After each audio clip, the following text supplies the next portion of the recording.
Saudara, tren apresiasi publik pada pemerintahan Jokowi meningkat. Apakah performa ini bisa terus berlanjut hingga akhir pemerintahan Jokowi Ma'ruf? Persoalan apa yang masih perlu diperbaiki dan bisa mempengaruhi kepuasan publik ke depan?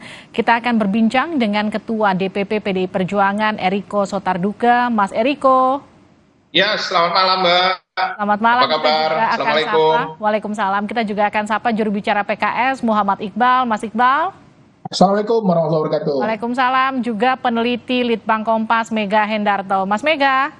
Ya, selamat malam Mbak. Oke, saya ke Mas Mega dulu ya. Faktor penyumbang kepuasan publik tertinggi di bidang apa Mas Mega? Sampai 70,1% ini tingkat kepuasannya.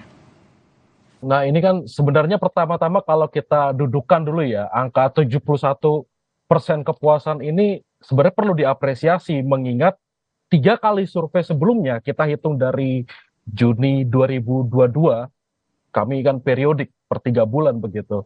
Juni 2022 hanya 67,1%, lalu di Oktober 2022 62,1%, Januari itu naik 69,3%, dan kali ini di angka 71% ini. Dan dari sini kami kan menilai 20 indikator, dan yang memang paling menyumbangkan tertinggi itu di bidang aspek penegakan hukum dan persoalan ekonomi. Namun memang ada 20 indikator yang kami ukur, dan 2 persoalan sebenarnya masih menyangkut ini. Soal ada ini yang paling banyak masyarakat rasakan tidak puas, yaitu di bagian tadi sudah disebutkan ya, bagian menyediakan lapangan pekerjaan atau mengurangi pengangguran, dan memberantas suap serta jual beli kasus hukum. Ini hanya 42%. Dari 20 indikator itu ada 2 indikator PR-nya, penyediaan lapangan kerja 43,8 dan pemberantasan suap di 42% ya. Saya mau tanyakan ke Mas Eriko. Mas Eriko, dengan tingkat kepuasan 70,1%, PDI Perjuangan puaskah dengan kinerja Jokowi di pemerintahan terakhirnya ini? Ya, jadi begini Mbak, kita harus menyampaikan data-data dan fakta yang ada yang sudah disampaikan oleh penelitian Litbang Kompas, dan kami mengucapkan terima kasih penghargaan yang setinggi-tingginya untuk Litbang Kompas yang sudah memberikan kita semua. Nah, kalau kita berbicara secara jujur Mbak, bahwa dalam periode-periode yang terjadi di dalam pemerintahan Indonesia, bahwa ini adalah salah satu yang tertinggi. Bahkan hasil survei yang di lain juga hampir mendekati 80%. Itu belum pernah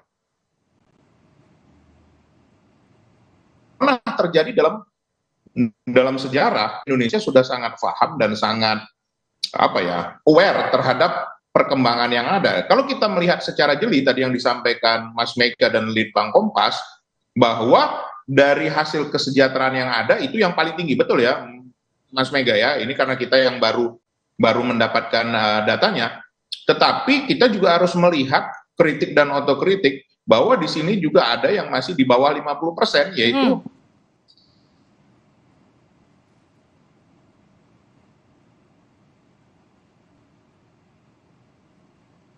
mengenai soal hukum. Nah, ini kita juga harus jujur, pelanggaran hukum.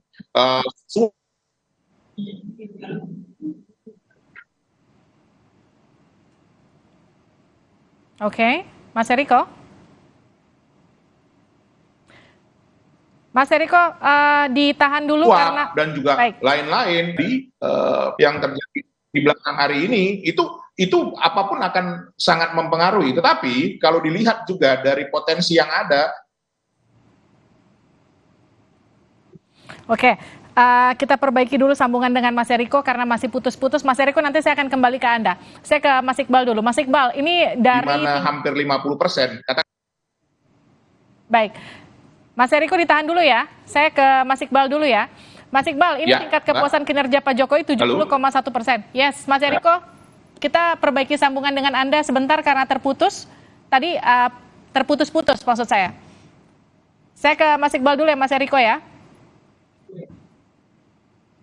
Mas Iqbal, ini 70,1% tingkat kepuasan terhadap kinerja Jokowi Ma'ruf, tapi masih ada dua PR-nya, penyediaan lapangan kerja di 43,8 dan pemberantasan suap di 42%.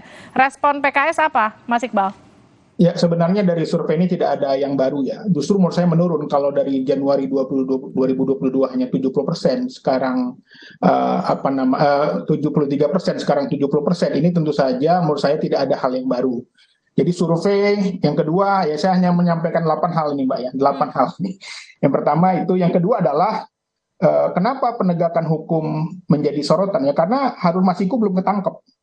Kalau Harun Masiku ketangkep, saya kira mungkin survei kepuasan hukum juga akan meningkat, karena Harun Masiku ini adalah partai pemerintah, orang partai pemerintah, dan tidak menghilang sampai saat ini, dan ini tentu saja menjadi presiden buruk bagi Pak Jokowi. Yang ketiga adalah janji politik ya, tentang dulu katanya ekonomi akan melejit, lapangan kerja akan terbuka, tetapi tidak terbukti. Yang keempat adalah kita melihat bahwa survei ini hanyalah persepsi. Persepsi ini di tahun 2020 akhir itu ada OTT Menteri Sosial. Survei bulan Mei itu PDIP surveinya adalah partai anti korupsi. Padahal baru aja kena OTT. Jadi artinya persepsi ini sebenarnya bisa dibentuk, bisa di-create. Ya sampai seperti sekarang, semua lembaga survei rata-rata sekarang ngeluarin rilis. Survei Pak Jokowi sampai 80%. Ini seperti ada gerakan yang menggerakkan bahwa lembaga survei ini sama-sama untuk melakukan survei seolah-olah membuat framing bahwa orang yang didukung Pak Jokowi nanti adalah orang yang juga kinerjanya baik. Yang kelima, justru saya melihat ini adalah pukulan telak bagi pemerintah saat ini ketika masyarakat, ya Litbang Kompas sebagai lembaga independen mengatakan bahwa penyediaan lapangan kerja sekarang ini tidak bisa tersedia dan belum puas. Ini tentu saja pertanyaannya, buat apa hutang itu? Hutang kan seharusnya berdampak kepada perekonomian langsung kepada masyarakat. Tapi bisa jadi hutang itu justru dinikmati oleh orang-orang yang bermain pada proyek-proyek besar, ya, yang ini tentu saja tidak relevan dengan kebutuhan masyarakat karena hutang kita semakin meninggi. Dan selanjutnya adalah saya ingin berpantun, jalan-jalan ke Bukit Tinggi, makan sate di samping Jam Gadang. Walaupun survei Pak Jokowi tinggi, namun hutang kita tinggi menjulang. Udah itu aja. Mas Eriko, tanggapi Mas Eriko, sudah tersambung ya? Jadi Mas Iqbal ini, saya mau nanya, Anda ini ada di DPR atau tidak, Mas Iqbal? Karena begini, saya mau sampaikan secara jujur, ini seperti satu telunjuk-menunjuk, tiga menunjuk diri sendiri. Yang saya mau katakan, Mas Iqbal, semua proses di DPR tidak ada keberatan dari PKS. Ini harus Anda perhatikan betul-betul. Kami lebih keras daripada PKS. Satu. Kedua, Anda jangan lupa bahwa mantan presiden PKS yang tertinggi itu korupsi. Nah, itu udah selesai, surveinya udah selesai. Ini sekarang baru kasusnya. jangan terlalu jauh ke belakang. Kita berada di saat ini aja. Dari masyarakat bahwa 70,1% puas. Nah, nanti kalau partai Anda memenangkan pemilu, kemudian ini ya baru boleh dikatakan. Tapi kalau seperti sekarang, apa yang sudah dihasilkan? Nah, ini kenyataan yang ada bahwa kader PDI Perjuangan yang namanya Bapak. Saya nggak dengar suaranya nih, suaranya nggak dengar. Soal ada yang belum berhasil, ada yang belum puas, wajar.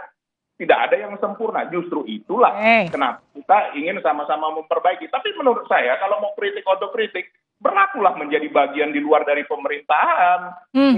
Jangan nanti ikut, kalau baik dikatakan ikut baiknya. Tapi kalau ada hal yang kurang, menyampaikan di media begini, padahal kenyataan yang ada di DPR tidak ada sama sekali. Boleh silakan dibuka. Kami kebetulan sama-sama di Komisi 11, sama-sama merancang bagaimana semua anggaran belanja yang ada, tidak ada. Dan ini tanggung jawab dari juga bagian daripada di DPR, bagian dari fraksi Anda juga. Jadi ya, sekali lagi, satu telunjuk menunjuk ke depan, ada tiga menunjuk diri sendiri. Jadi tolong dilihat dulu, Bung Iqbal. Itu dari saya barangkali, Mbak. Oke, lalu bagaimana kemudian soal PR perbaikan ini? Kan ada dua sektor, paling tidak dua indikator yang membuat kinerja Pak Jokowi tidak begitu terlihat baik di penyediaan lapangan kerja dan juga pemberantasan suap. Ya, justru inilah yang harus kita tegakkan ke depan. Tapi kalau kita mau berbicara jujur, apa yang dilakukan oleh Kejaksaan Agung sekarang juga kita harus berikan apresiasi yang luar biasa, bahwa perkembangan dari sektor hukum juga menuju jauh lebih baik. Begitu juga dengan KPK, berani menunjukkan sikap, berani memberikan juga hal-hal yang berkaitan dengan hukum secara tegas. Tetapi apakah itu sudah sempurna? Tentu belum. Ini yang justru kita harus perbaiki bersama-sama, dan ini yang harus ditunjukkan. Dan ini juga nanti dalam hal ini akan dilihat oleh masyarakat juga di dalam pemilu yang akan datang ini. Mana partai, mana bagian dari politik ini yang memang baik, mereka akan mendukung. Tapi mana yang tidak baik, mereka pasti akan menghukum itu, di mana nanti akan keterpilihan itu secara jelas terlihat. Dan ini akan ditunjukkan. Begitu juga dalam menentukan calon-calon anggota legislatif nanti ke depan, Mbak. Ini juga akan dilihat oleh masyarakat, dan mereka akan memilih mana yang terbaik tentunya. Karena sekarang semua kan sudah terbuka, harus kita menunjukkan LHKPN, kita harus juga menunjukkan bukti-bukti kekayaan. Dan ini yang sebenarnya proses yang baik yang ke depan ini yang ditunjukkan pemerintahan Bapak Presiden Joko Widodo, dan itu yang kita harus support. Apakah sudah sempurna? Belum. Tetapi menuju hal lebih baik, dan itu hasil survei dari Kompas bahwa ada peningkatan yang dilakukan oleh pemerintahan Bapak Presiden Joko Widodo. Begitu, Mbak. Sempurna diakui belum, tapi kemudian menuju dan juga terus memperbaiki. Mas Iqbal, pertanyaan terakhir untuk Anda, kalau dikatakan seperti itu di sisa masa pemerintahan Pak Jokowi Ma'ruf, apa yang kemudian harus dioptimalkan pemerintah? Ya, ingat lagi kembali pemerintah saat ini tentang janji-janji politiknya. Dulu katanya mau buka kedutaan di Palestina, mau beli kembali Indosat, mau katanya membuat tol laut, katanya mau jadi poros maritim dunia. Itu semua harus dipenuhi, karena terus terang sekarang terjadi ketimpangan dan ketidakadilan. Kenapa tadi masyarakat mengatakan ketidakpuasan tentang lapangan kerja? Karena banyak sekali orang-orang pekerja dari asing didatangkan untuk bekerja pada level-level yang masyarakat Indonesia masih bisa. Dan lalu pertanyaannya, investasi itu buat siapa? Rakyat tidak merasakan langsung bagaimana dampak investasi itu. Rakyat susah dapat kerja, tetapi didatangkan dari Cina, didatangkan dari negara lain. Yang ini tentu saja menimbulkan kesenjangan. Ini menimbulkan, bahkan beberapa daerah sudah terjadi kerusuhan. Karena apa? Karena terjadi ketidakadilan. Untuk itu, bagi kami, Partai KS yang saat ini berada di luar pemerintahan, kami melihat kepada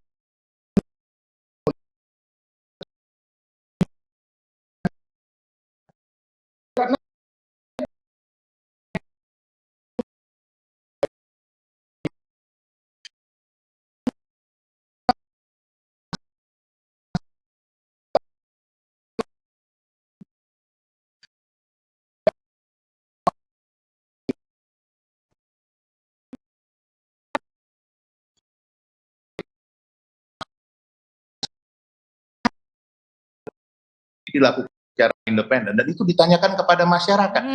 Hasil survei itu bohong? Apakah masyarakat tidak menyampaikan bahwa tadi hasil dari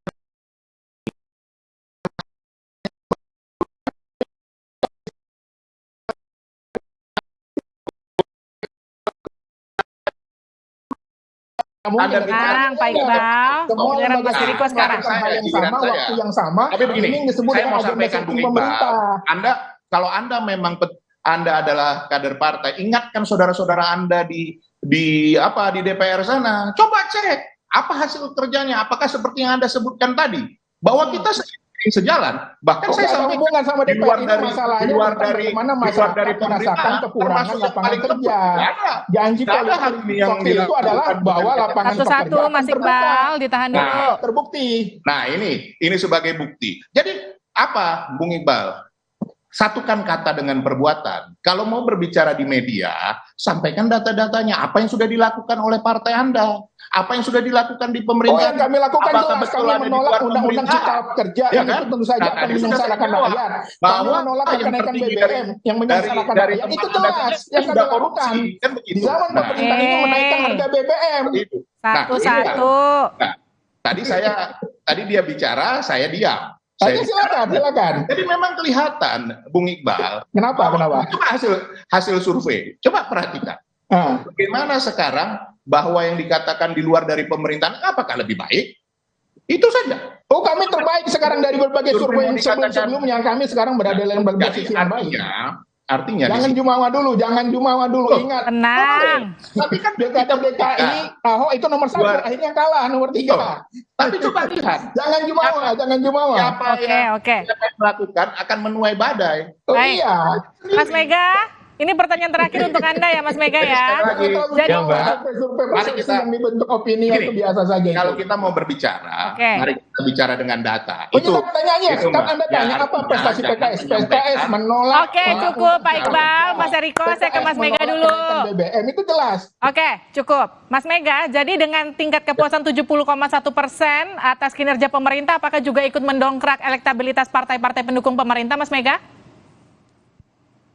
Oke, untuk hasil ini justru kan yang lebih harusnya disikapi secara tajam adalah sebenarnya ada sosok Presiden Jokowi ini yang akhirnya menggerakkan, dan sebenarnya kan apresiasi masyarakat begitu di periode survei kali ini kan juga tidak terlepas dari sosok presiden ya, yang ketika ada jalan-jalan berlubang begitu yang di Lampung, di Jambi atau di daerah manapun itu juga turun ke lapangan. Tapi Ya. apakah sosok Presiden Jokowi ini akan mempengaruhi pilihan publik, lalu juga mempengaruhi parpol ataupun anggota partai lainnya? Nah, di sini saya simpan analisisnya karena nanti besok itu akan diterbitkan di harian Kompas. Oke, besok akan ada saksikan rilisnya bersama-sama. yang terkait Iya. dengan pertanyaan ini ya. Baik, Ya. terima kasih Mas Mega, terima kasih Mas Eriko, Sama-sama. terima kasih Mas Terima Iqbal kasih. telah bergabung bersama Terima kami kasih. di Sapa Indonesia Malam. Saudara, usai jeda di Sapa Indonesia Malam, PLT Menteri Komunikasi dan Informatika Mahfud MD menegaskan pengungkapan kasus korupsi pembangunan menara BTS murni hukum, tak ada politisasi. Lebih lengkap usai jeda.